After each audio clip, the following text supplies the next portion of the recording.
사무엘하 16장 1절부터 끝절 23절까지 이 시간 봉독하겠습니다. 사무엘하 16장 1절입니다. 다윗이 마루턱을 조금 지나니 무비보셋의 종 시바가 안장 지은 두 나귀에 떡 200개와 건포도 100송이와 여름 과일 100개와 포도주 한 가죽 부대를 싣고 다윗을 맞는지라. 왕이 시바에게 이르되 내가 무슨 뜻으로 이것을 가져왔느냐 하니 시바가 이르되 나귀는 왕의 가족들이 타게 하고 떡과 과일은 청년들이 먹게 하고 포도주는 들에서 피곤한 자들에게 마시게 하려 함이니이다. 왕이 이르되 내 주인의 아들이 어디 있느냐 하니 시바가 왕께 아뢰되 예루살렘에 있는데 그가 말하기를 이스라엘 족속이 오늘 내 아버지의 나라를 내게 돌리리라 하나이다 하는지라. 왕이 시바에게 이르되 무비보셋에게 있는 것이 다 내 것이니라 하니라. 시바가 이르되 내가 절하나이다. 내 주 왕이여 내가 왕 앞에서 은혜를 입게 하옵소서 하니라. 다윗 왕이 바후림의 이름에 거기서 사울의 친족 한 사람이 나오니 게라의 아들이요 이름은 시므이라. 그가 나오면서 계속하여 저주하고 또 다윗과 다윗 왕의 모든 신하들을 향하여 돌을 던지니 그때의 모든 백성과 용사들은 다 왕의 좌우에 있었더라. 시므이가 저주하는 가운데 이와 같이 말하니라. 피를 흘린 자여 사악한 자여 가거라 가거라. 사울의 족속의 모든 피를 여호와께서 내게로 돌리셨도다. 그를 이어서 내가 왕이 되었으나 여호와께서 나라를 내 아들 압살롬의 손에 넘기셨도다. 보라 너는 피를 흘린 자이므로 화를 자초하였느니라 하는지라. 스루야의 아들 아비새가 왕께 여짜오되 이 죽은 개가 어찌 내 주 왕을 저주하리이까. 청하건대 내가 건너가서 그의 머리를 베게 하소서 하니 왕이 이르되 스루야의 아들들아 내가 너희와 무슨 상관이 있느냐. 그가 저주하는 것은 여호와께서 그에게 다윗을 저주하라 하심이니 내가 어찌 그리하였느냐 할 자가 누구겠느냐 하고 또 다윗이 아비새의 모든 신하들에게 이르되 내 몸에서 난 내 아들도 내 생명을 해하려 하거든 하물며 이 베냐민 사람이랴. 여호와께서 그에게 명령하신 것이니 그가 저주하게 버려두라. 혹시 여호와께서 나의 원통함을 감찰하시리니 오늘 그 저주 때문에 여호와께서 선으로 내게 갚아주시리라 하고 다윗과 그의 추종자들이 길을 갈 때에 시므이는 산 비탈로 따라가면서 저주하고 그를 향하여 돌을 던지며 먼지를 날리더라. 왕과 그와 함께 있는 백성들이 다 피곤하여 한 곳에 이르러 거기서 쉬니라. 압살롬과 모든 이스라엘 백성들이 예루살렘에 이르고 아히도벨도 그와 함께 이른지라. 다윗의 친구 아색 사람 후세가 압살롬에게 나아갈 때에 그에게 말하기를 왕이여 만세 왕이여 만세 하니 압살롬이 후세에게 이르되 이것이 내가 친구를 후대하는 것이냐. 내가 어찌하여 내 친구와 함께 가지 아니하였느냐 하니 후세가 압살롬에게 이르되 그렇지 아니하나이다. 내가 여호와와 이 백성 모든 이스라엘의 택한 자에게 속하여 그와 함께 있을 것이니이다. 또 내가 이제 누구를 섬기리이까. 그의 아들이 아니니까. 내가 전에 왕의 아버지를 섬긴 것 같이 왕을 섬기리이다 하니라. 압살롬이 아히도벨에게 이르되 너는 어떻게 행할 계략을 우리에게 가르치라 하니 아히도벨이 압살롬에게 이르되 왕의 아버지가 남겨두어 왕궁을 지키기 위한 후궁들과 더불어 동침하소서. 그리하면 왕께서 왕의 아버지가 미워하는 바 됨을 온 이스라엘이 들으리니 왕과 함께 있는 모든 사람의 힘이 더욱 강하여지리이다 하니라.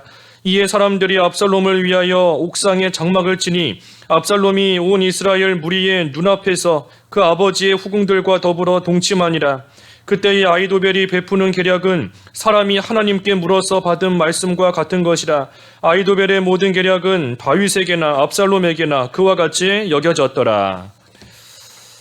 오늘 두 가지 이 사건이 본문에 나옵니다. 하나는 시바가 이 무비보셋을 악평하는 그러한 이 하나의 일이 있고 또 한 가지는 이 시므이가 다윗에게 돌 던지며 저주하는 그 일이 본문에 기록되어 있습니다. 그래서 제목은 시바의 악평과 시므이의 저주, 시바의 악평과 이 시므이의 저주입니다. 1절 읽어주십시오.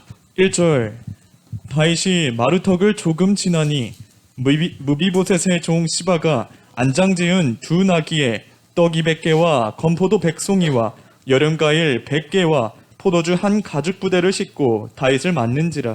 예, 이 다윗이 지금 아들 압살롬의 반역으로 인해서 그 예루살렘을 떠나 도망가는 그런 가운데 있습니다.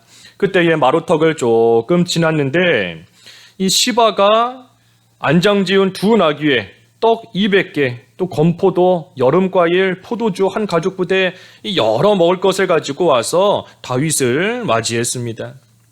이 무비보셋은 우리가 앞에서 본 것처럼 이 요나단의 아들이지 않습니까? 요나단의 아들인데 그 다리를 저는 그러한 장애가 있는 그러한 사람이고, 시바는 사울의 종이었는데 다윗이 무비보셋을 섬기게 해서 지금 무비보셋을 섬기고 있는 그러한 사람이 이 시바입니다. 그런데 이 시바가 먹을 것을 잔뜩 가지고 다윗을 맞으러 왔어요. 그때 2절 왕이 시바에게 이르되 내가 무슨 뜻으로 이것을 가져왔느냐 하니 시바가 이르되 나귀는 왕의 가족들이 타게 하고 떡과 과일은 청년들이 먹게 하고 포도주는 들에서 피곤한 자들에게 마시게 하려 함이니이다. 예, 이 시바가 말하기를 이 다윗의 일행을 위하는 그러한 마음으로서 내가 이것을 가져왔습니다. 예, 지금 도망가는 그러한 길에 먹을 것도 없을 거고 많이 피곤하며 힘들 터인데 내가 당신과 당신의 일행들을 위해서 이것들을 가지고 왔습니다 하면서 이 다윗을 위하는 그러한 마음인 것처럼 지금 말하고 있습니다. 하지만 사실은 이 시바가 지금 무비보셋을 이 거짓으로서 악평하기 위해서 다윗을 찾아온 겁니다. 그게 바로 뒤에 나와요. 3절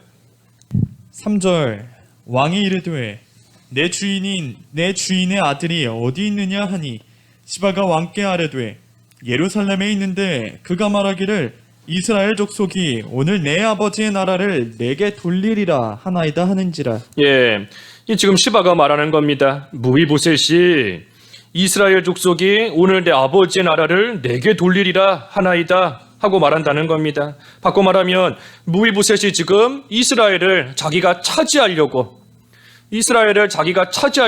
무비보셋이 이러고 있다 하면서 지금 시바가 말을 하고 있는 겁니다. 그러니 그 말을 들은 다윗이 4절에 보니 이 왕이 시바에게 이르되 무비보셋에게 있는 것이 다 내 것이라. 예, 무비보셋의 것을 다윗이 다 시바에게 줘버렸습니다. 이거 다윗이 도망가는 길에 잘못한 일이에요. 잘못한 일인 겁니다. 지금 시바의 말만 듣고 시바는 무비보셋이 이스라엘을 차지하려고 한다 하는 그러한 말을 다윗에게 했는데 다윗이 그것을 좀 자세히 알아보지는 않고 그저 시바의 말만 듣고 이 무비보셋이 가지고 있는 모든 것을 다 뺏어서 이 시바에게 주어버린 겁니다. 그러니 지금 사정을 알아보지 않을 뿐더러 이 도망가는 다윗 얼마나 힘든 가운데 있겠어요. 그 다윗에게 잘해주는 시바가 지금 얼마나 잘해주고 있어요. 먹을 것을 잔뜩 가지고 와가지고 다윗을 위해주며 이 음식들을 제공하고 있으니 어려움 가운데 있는 다윗을 도와주는 그러한 시바의 말만 듣고 지금 일을 잘못 처리한 겁니다. 하지만 우리가 뒤에 19장에 가서 보면 이 시바의 말은 다 거짓말입니다. 무비보셋은 다윗이 돌아올 때까지 참으로 근신하며 또 걱정하며 이 다윗을 잘 기다리고 있어요. 그런데 그런 무비보셋인데 다윗은 그저 시바의 말만 듣고 지금 재산을 다 시바에게 줘버린 겁니다. 이 시바가 참 이기적인 사람입니다. 악한 사람이에요. 우리가 앞에 그 9장에서도 보았지만 사울이 죽고 나서 그에게 이 요나단의 아들, 그러니 사울의 손자인 무비보셋이 살아있다 하는 것을 시바가 알고 있었으면서도 돌보지를 않고 그저 자기 재산 불리고 자기의 가족들과 함께 잘 살고 있었던 자기를 생각하는 그러한 사람인 겁니다. 그러니 다윗이 시바의 위치를 다시 깨닫게 해서 너는 종이다. 너는 사울의 종이었던 사람이니 그의 자손들도 잘 섬겨야 된다 하며 종의 위치를 깨닫게 하기 위해서 무비보셋을 섬기게 했던 겁니다.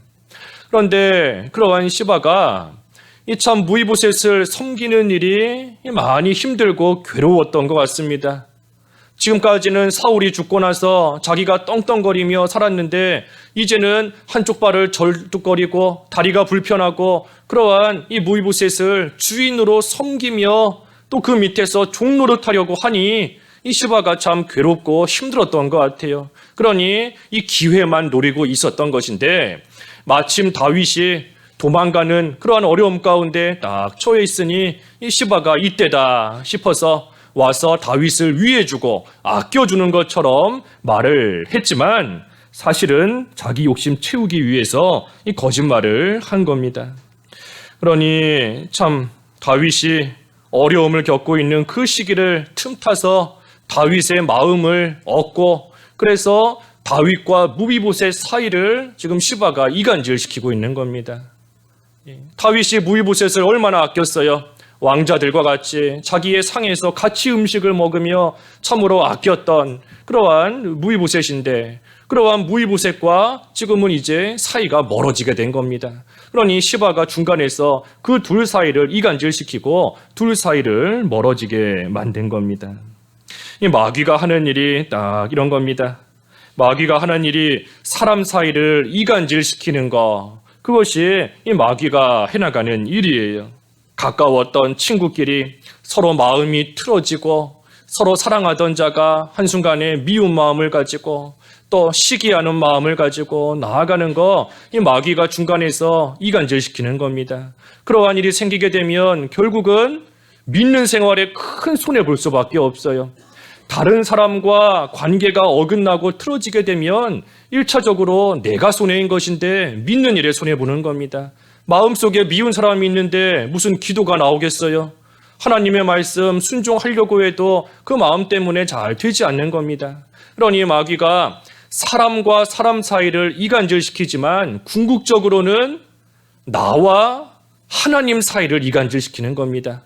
내가 하나님과 멀어지게끔, 하나님과 가까이 하지 못하게끔 이 마귀가 중간에서 교묘한 방법과 수단으로서 마치 시바가 다윗을 위해 주는 것 같이 나온 것처럼, 나를 위해 주는 것처럼, 나를 생각해 주는 것처럼, 나를 아껴 주는 것처럼 마귀가 교묘한 방법으로서 하나님과 우리 사이를 멀어지게 만드는 겁니다.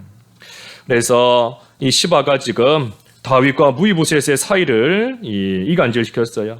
그러니 우리도 우리 마음속에 참 다른 사람을 미워하는 생각이 들기 시작하고 다른 사람 시기하는 마음이 생기기 시작하고 할 때에 이 마귀가 하나님과 나 사이를 또 틀어지게 만들려고 하는구나 하는 것을 깨닫고 빨리 그것을 끊고 돌이켜야 되는 겁니다.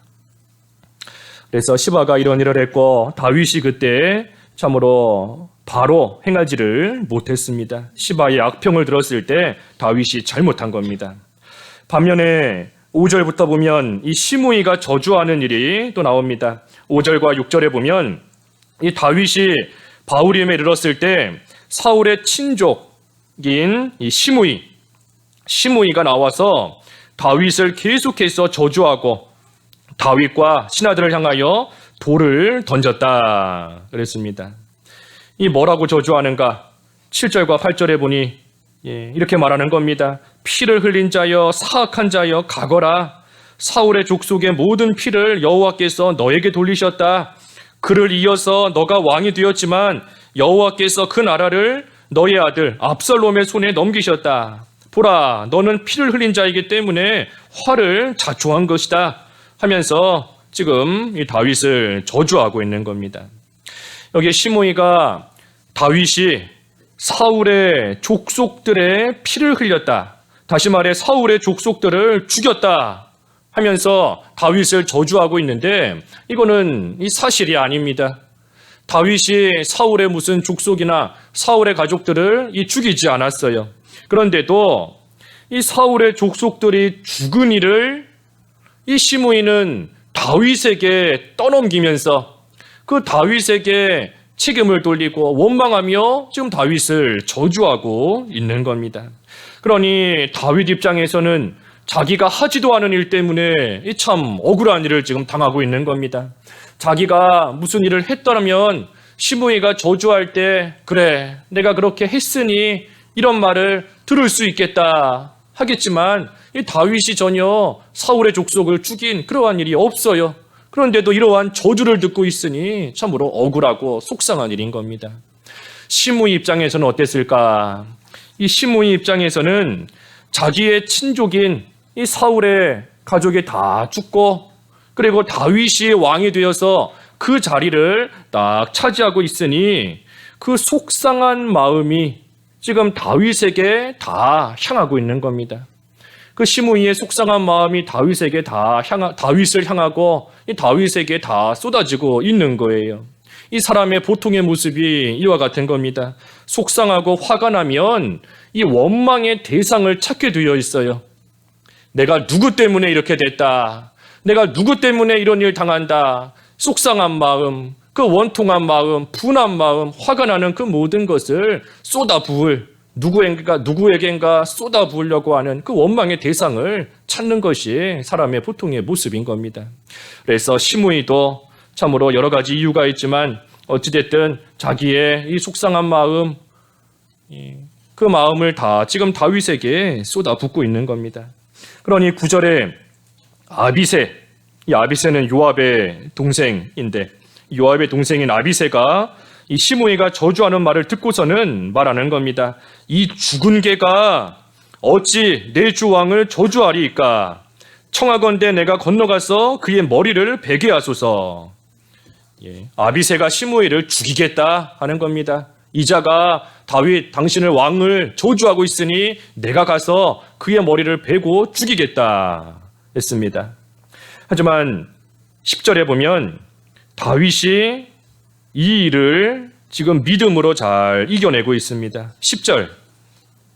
10절 왕이 이르되 수르야의 아들들아 내가 너희와 무슨 상관이 있느냐 그가 저주하는 것은 여호와께서 그에게 다윗을 저주하라 하심이니 내가 어찌 그리하였느냐 할 자가 누구겠느냐 하고. 이 다윗이 하나님의 주권을 믿는 겁니다.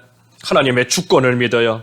그래서 그가 저주하는 것은 여호와께서 그에게 다윗을 저주하라 하심이니 그랬습니다. 시므이의 저주를 하나님께서 하게 하신 것으로서 이 다윗은 지금 받고 있는 겁니다. 그러니 시므이가 저주하고 있지만 하나님께서 이 시므이를 통해서 시므이를 이용하셔서 다윗을 징계하는 것으로서 다윗은 지금 그것을 받고 있는 겁니다. 우리 압살롬이 반역했을 때에도 다윗이 같은 마음과 믿음을 가졌지 않습니까? 다윗이 반역하고 예루살렘에서 도망가게 된 그 일을 다윗은 하나님의 주권으로 믿은 겁니다. 하나님께서 이 압살롬을 통하여 나를 지금 징계하시는 것이다 하는 것을 믿기 때문에 그 앞에서 낮아지는 마음으로써 예루살렘에서 압살롬과 싸울 수 있었음에도 불구하고 싸우지 않고 그 모든 거 다 내놓고 거기서 나와 지금 도망을 가고 있는 겁니다. 그러니 여기 밑에 11절도 그랬죠. 11절에 또 다윗이 아비새와 모든 신하들에게 이르되 내 몸에서 난 아들도 내 생명을 해하려 하거든 하물며 이 베냐민 사람이랴 여호와께서 그에게 명령하신 것이니 그가 저주하게 버려두라 그랬습니다. 그래서 하나님의 주권 가운데 하나님께서 회개하도록 역사하시는 그러한 일인 줄을 알고 다윗은 지금 낮아지고 있는 겁니다. 그리고 또 한 가지 어떻게 믿음으로 통과하는가 12절 혹시 여호와께서 나의 원통함을 감찰하시리니 오늘 그 저주 때문에 여호와께서 선으로 내게 갚아주시리라 하고. 이 다윗은 하나님께서 선으로 갚아주실 것을 또 소망하고 있습니다. 선으로 갚아주실 것을 바라고 소망하고 있는 겁니다. 여호와께서 나의 원통함을 감찰하시리니 오늘 그 저주 때문에 여호와께서 선으로 내게 갚아주시리라 하고 그랬습니다. 이 시므이가 지금 다윗을 저주하며 말한 그 내용들이 잘못된 내용들이었다 그랬죠. 잘못된 내용인 겁니다. 그러니 그것을 하나님께서도 분명히 아실 것이니 하나님께서 나의 이 원통함과 나의 이 억울함을 감찰하시고 그것을 선하게 이루어 주실 것을 이 다윗은 지금 소망하고 있는 겁니다. 저주가 선으로 바뀌기를 소망하는 거예요. 알지 못하는 사람으로 인하여서 시므이로 인하여서 저주받고 있지만 그 저주가 선으로 바뀌게끔 하실 수 있는 하나님이신 것을 다윗은 알고 그 하나님을 믿고 하나님께서 선한 일로 갚아주시기를 지금 바라고 있는 겁니다. 우리도 화가 변하여 복이 되게 하실 수 있는 하나님이신 것을 우리가 믿어야 됩니다. 내가 당하는 화이고 내가 당하는 또 억울한 저주이고 내가 당하는 고난이고 하지만 하나님께서 그 고난이 변하여 영광이 되게 하실 수 있어요. 그 화가 변하여 복이 되게 하실 수 있고 저주가 변하여 선이 되게 하실 수 있는 하나님이신 겁니다. 우리는 그저 하나님께서 왜 이런 화를 당하게 하셨는가? 왜 이런 억울한 저주를 듣게 하셨는가? 왜 이런 고난 가운데 빠지게 하셨는가? 그것을 생각하면서 하나님 앞에서 회개할 바를 회개하고 잠잠히 하나님을 신뢰하며 기다릴 바 또 잘 기다리고 나아가면 되는 겁니다. 시므이가 지금 속상하고 억울한 말 해서 다윗을 저주하고 있지만 그러한 시므이를 다윗이 죽인다고 한들 무슨 문제가 해결되겠어요? 시므이 죽인다고 해서 다윗이 이제는 저주 안 받고 다시 예루살렘으로 돌아가서 왕의 자리에 앉는 것이 아닌 겁니다. 시므이 죽인다고 해서 당장 해결되는 문제가 없어요. 또 시므이 죽인다고 해서 속이 시원하고 나 저주했으니 저 사람 내가 없애버렸다 하면서 왕의 권위가 올라가겠습니까? 지금 아들에게 쫓겨서 도망가고 있는 판국인데 시므이를 죽인다 한들 왕의 권위가 올라가면 얼마나 올라가겠어요. 시므이 죽인다고 해서 유익되는 거 전혀 없는 겁니다. 그러니 그저 하나님 앞에서 다윗 입장에서는 바로 서는 거, 하나님께서 이러한 여러 가지 사건들로 통하여 징계하시는 줄을 알고 지금 낮아진 그러한 다윗이니 어떻게 하든 하나님 앞에서 바로 서는 거, 그것이 중요한 겁니다. 그러니 시므이가 저주하는 일을 하나님께서 징계하시는 일로 알고 이것을 회개하는 지금 기회로 다윗은 삼고 나아가고 있는 겁니다. 우리도 억울한 일 당할 때가 있어요. 속상한 일 당할 때가 있는 겁니다. 하지도 않은 그러한 일, 하지도 않은 말, 그런 일 때문에 마치 시므이가 다윗을 저주하듯이 참으로 원통한 그러한 가운데 들어갈 때가 있지만 분명히 하나님께서 이 다윗의 고백과 같이 나의 원통함을 감찰하실 것이다.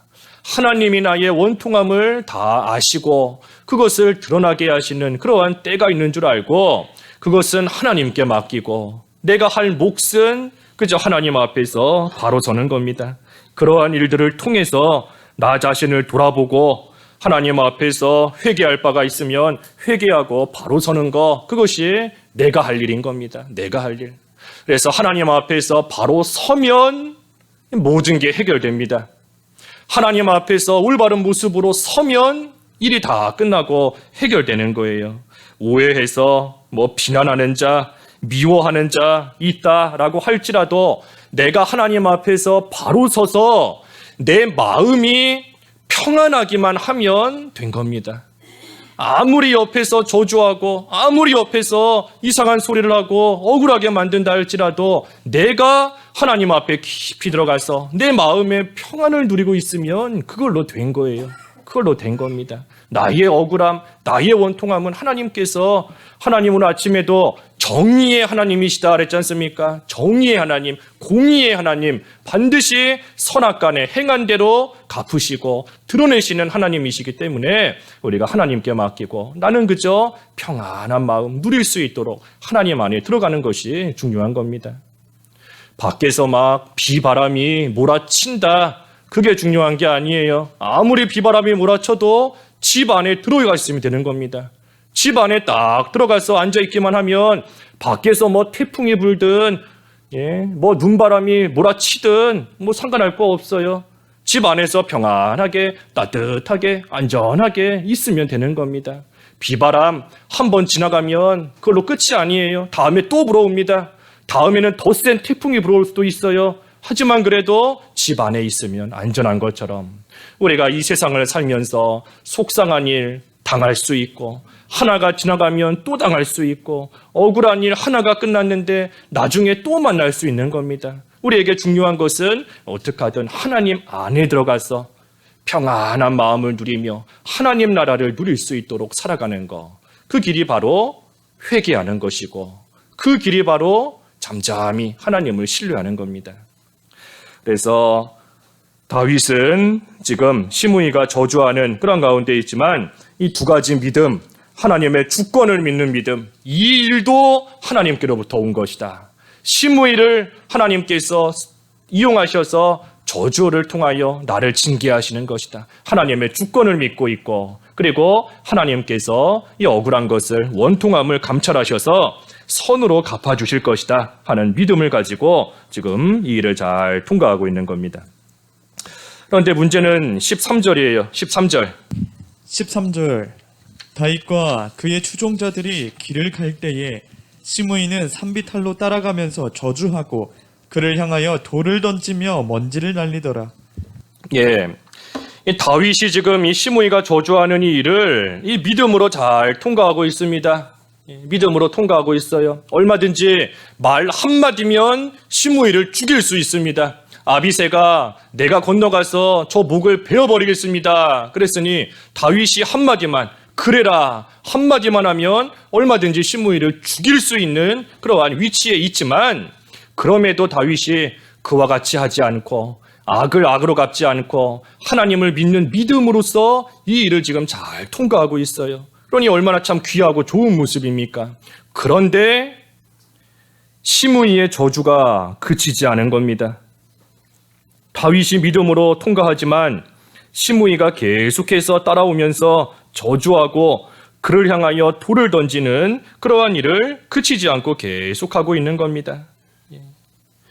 이 참 믿음으로 살고자 결심하고 애쓰면 이 어려운 일, 환난이 좀 딱 그치면 얼마나 좋겠어요. 믿음으로 살고자 하는 그 모습을 하나님께서 귀하게 여기셔서 너 이 어려운 일을 너가 얼마든지 육신적으로도 뭔가 할 수 있지만 그렇게 하지 않고 하나님을 믿는 믿음으로써 이 일을 통과하려고 하니 그 모습이 참으로 기특하구나. 그 모습이 참으로 귀하구나 하면서 하나님께서 은혜 베풀어 주셔서 그 어려움 속에서 바로 건져 주실 수도 있는 겁니다. 하지만 지금 다윗의 모습을 보면 반대예요. 다윗이 귀한 믿음으로 이 일을 통과하고 있지만 저주가 계속되고 있습니다. 그 일이 없어지지 않아요. 그 어려운 일이, 그 원통하고 속상한 일이 그치지 않고 그 일이 계속해서 지금 이어져 가고 있는 겁니다. 그러니 우리가 참으로 믿음으로 살겠다. 이제는 하나님 앞에서 바로 살겠다. 결심을 하고 나아가지만 우리가 겪는 환난과 어려움이 마치 시므이가 다윗을 끝까지 쫓아오면서 저주하는 것처럼 계속 쫓아오면서 돌을 던지는 것처럼 이 환난이 그치지를 않을 때가 있는 겁니다.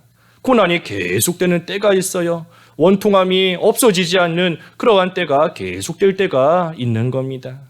하지만 우리가 이사야 30장 말씀을 통해서 본 것처럼 하나님께서 들으실 때가 있다 그랬습니다. 하나님께서 분명히 들으시는 때가 온다. 하나님께서 분명히 일어나시는 때가 온다 그랬습니다.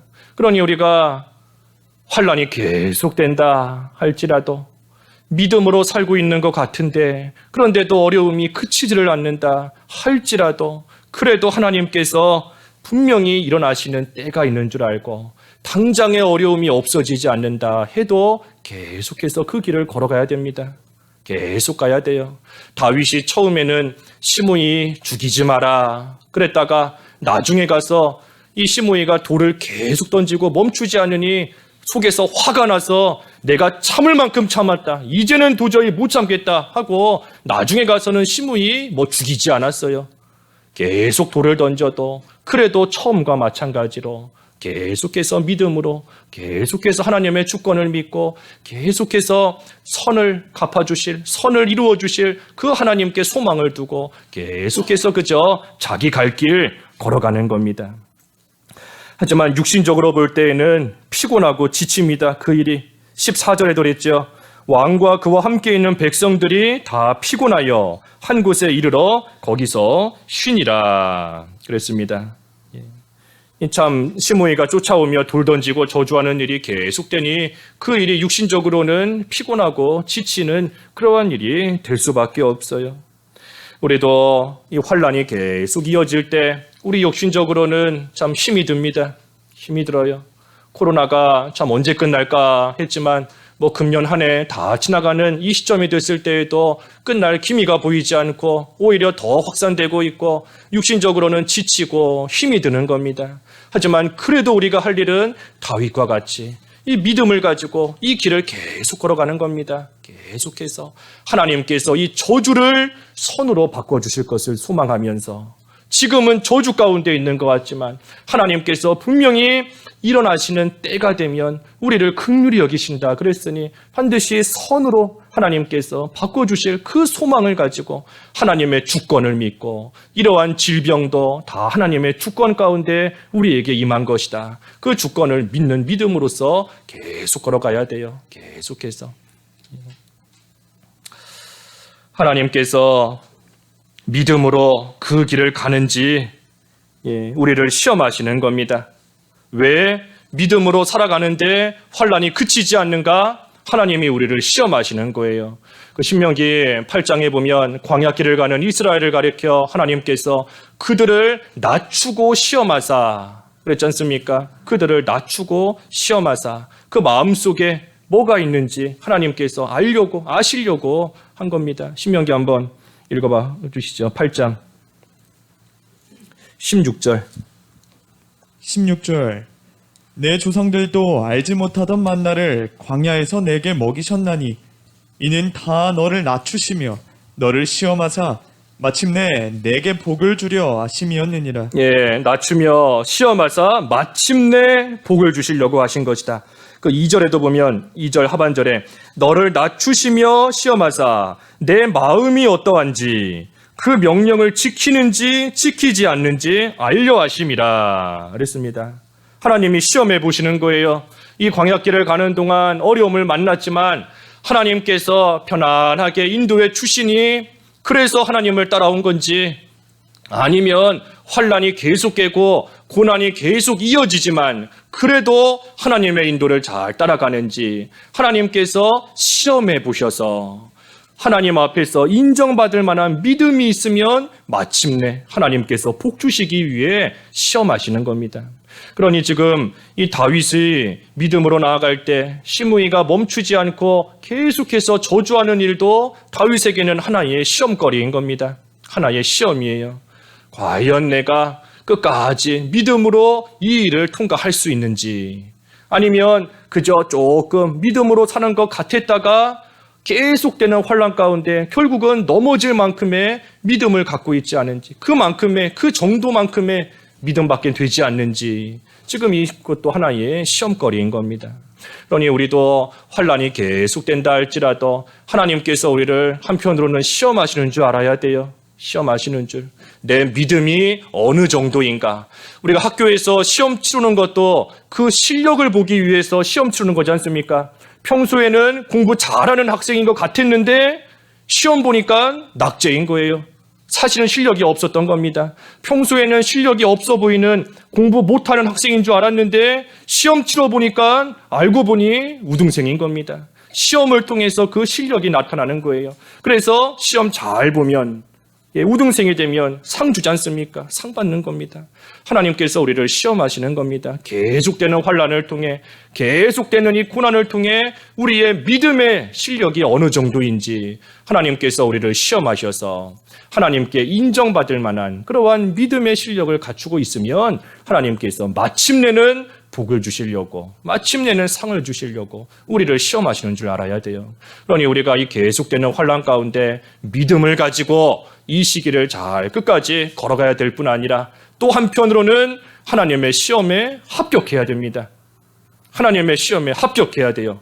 우리가 시험 치러보면 또 한편으로 나의 부족함이 뭔가 하는 것을 알지 않습니까? 내가 뭐 수학을 잘하는 줄 알았는데 시험 보니까 수학을 내가 못하는구나. 그러면 수학을 더 열심히 공부해야 되겠다. 시험을 통해 나의 부족함을 알게 되는 겁니다. 그러니 우리가 이 시험을 통해서 내 믿음을 돌이켜보고 내가 참 된 줄로 알았는데, 선 줄로 알았는데 알고 보니 넘어지는 연약한 자이구나 하는 것을 깨달아서 그 부분을 집중적으로 만들어가야 됩니다. 나의 연약한 부분을 더욱더 강하게, 굳건하게, 굳세게 만들어가야 돼요. 그러니 우리가 이 시기, 코로나로 인해서 힘든 시기를 우리가 살고 있지만 이 참으로 하나님께서 우리에게 주시려는 것이 여러 가지가 있는 줄 알아야 됩니다. 하나님의 주권을 믿으라. 선을 이루시는 하나님이신 줄을 알아라. 그리고 우리를 시험하셔서 마침내는 복 주시려는 그러한 하나님의 섭리가 있는 줄 알고 하나님의 계획이 있는 줄 알고 우리는 다윗과 같이 믿음을 가지고 이 길을 잘 걸어가야 됩니다. 15절부터 19절까지 읽어주시죠.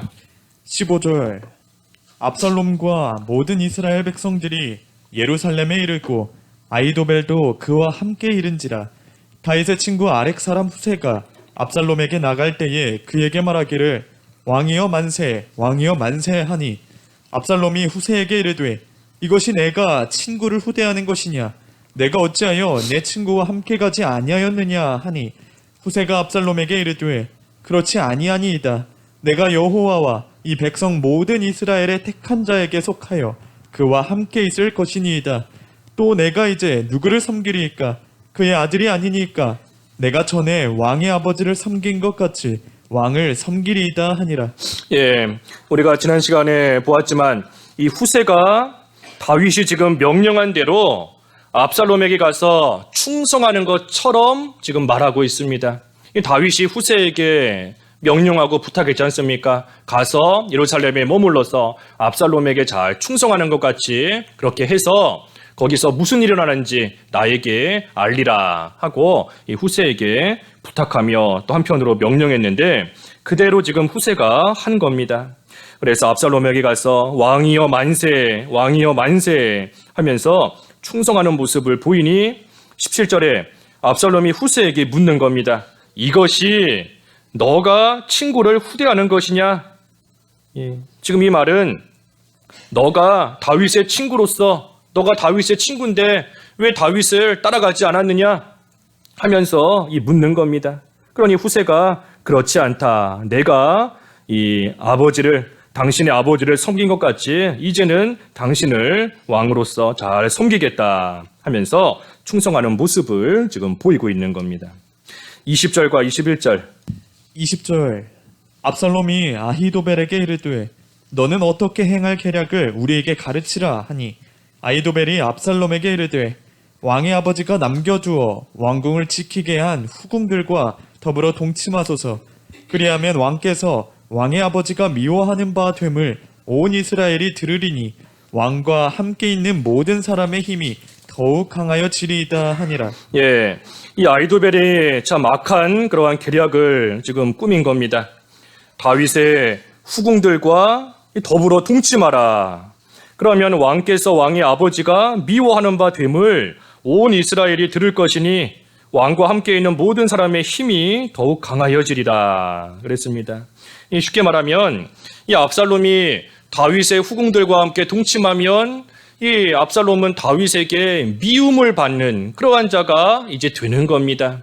그러니 그렇게 되면 이제는 압살롬이 다시는 다윗과 합할 수가 없어요. 쉽게 말하면 되돌아갈 수가 없는 겁니다. 이전과 똑같은 모습으로 다시는 돌아갈 수 없게 되는 겁니다. 그러니 이 압살롬을 따르는 그러한 사람들이 그 모습을 보고 이제는 다시 이전처럼 다윗과 합할 수 없구나. 그러니 우리가 압살롬을 더욱더 잘 섬겨야 되겠다 하면서 사람들이 압살롬에게 충성하고 압살롬의 힘이 그 사람들과 함께 더욱더 강해질 것이다 하고 지금 이 아히도벨이 계략을 꾸며서 압살롬에게 말한 겁니다. 그러니 22절에 이에 사람들이 압살롬을 위하여 옥상에 장막을 치니 압살롬이 온 이스라엘 무리의 눈앞에서 그 아버지의 후궁들과 더불어 동침하니라.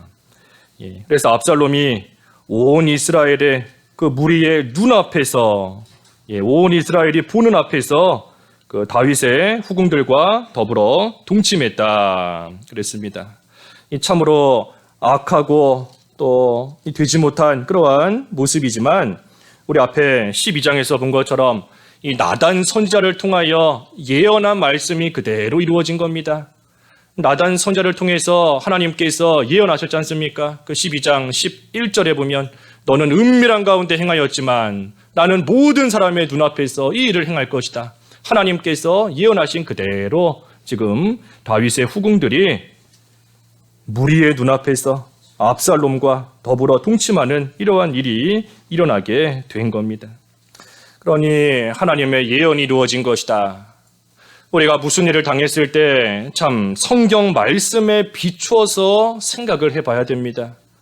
무슨 일이 딱 생겼을 때 그저 그 사건만 보지 말고 그 일만 보면서 뭔가 이게 뭔가 어떻게 이런 일이 있을 수 있는가 하지 말고 성경 말씀에 비추어서 봐야 돼요. 그러면 하나님의 뜻이 분명히 보입니다. 하나님의 뜻이 보이고 또 그 사건 속에서 내 죄가 보여요. 나의 되지 못한 내 죄가 보이는 겁니다. 저 악한 사람이 저 악한 행동을 하지만 나는 어떠한가? 나는 하나님 앞에서 선한가? 나는 괜찮은 사람인가? 내 죄를 발견할 수 있어요. 그러니 그저 그 악한 행동을 하는 그 사람만 보게 된다고 하면 미운 마음이 들고 원망하는 마음이 들 수밖에 없지만 그것이 아니라 우리는 항상 이 성경에 비추어서 봐야 되는 겁니다. 지금 압살롬이 왕의 후궁들과 더불어 동침하는 이 일, 이 얼마나 참 끔찍한 또 잔인한 또 이 흉한 그러한 일이에요. 하지만 그것을 그저 압살롬 못됐다, 나빴다 그렇게만 치부하면 안 되는 겁니다. 하나님의 말씀을 비추어서 하나님께서 주신 그 예언이 그대로 이루어진 것이구나. 왜 하나님께서 이 예언을 이루어지게 하셨는가? 다윗 입장에서는 내가 하나님 앞에 지은 죄 때문에 하나님께서 나를 징계하시는 것이다. 그래서 자기를 발견하고 자기의 죄를 찾아 회개하는 그러한 기회로 이 사건을 삼고 나가는 겁니다. 그래서 마지막 23절. 그때의 아히도벨이 베푸는 계략은 사람이 하나님께 물어서 받은 말씀과 같은 것이라.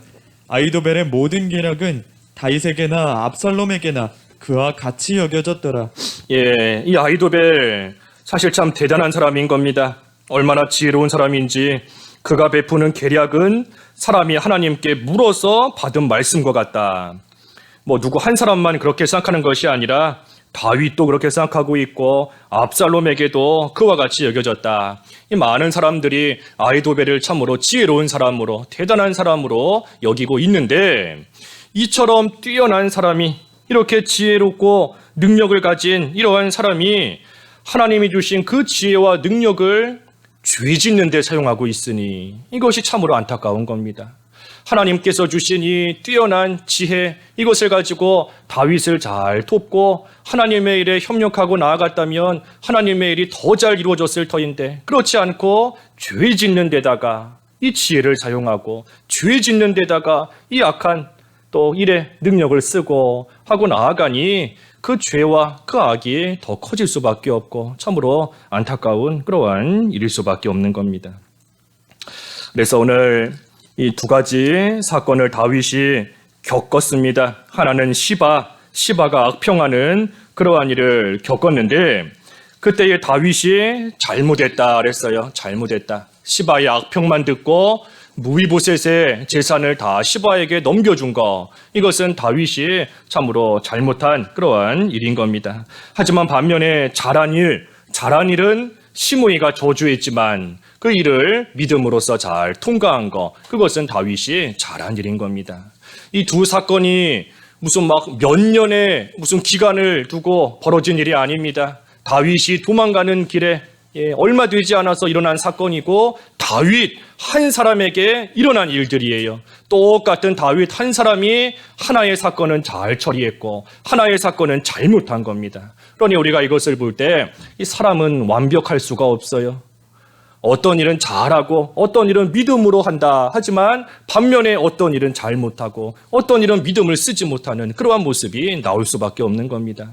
그러니 우리가 잘 못하는 것은 깨달았을 때 즉시 끊어버리고 회개하고 잘하는 일은 더욱더 힘써서 그 일을 잘 해나감으로써 우리가 온전한 자로 더욱더 만들어지고 진실한 자로 순전한 자로 깨끗한 자로 점점 더 만들어져 나가는 겁니다.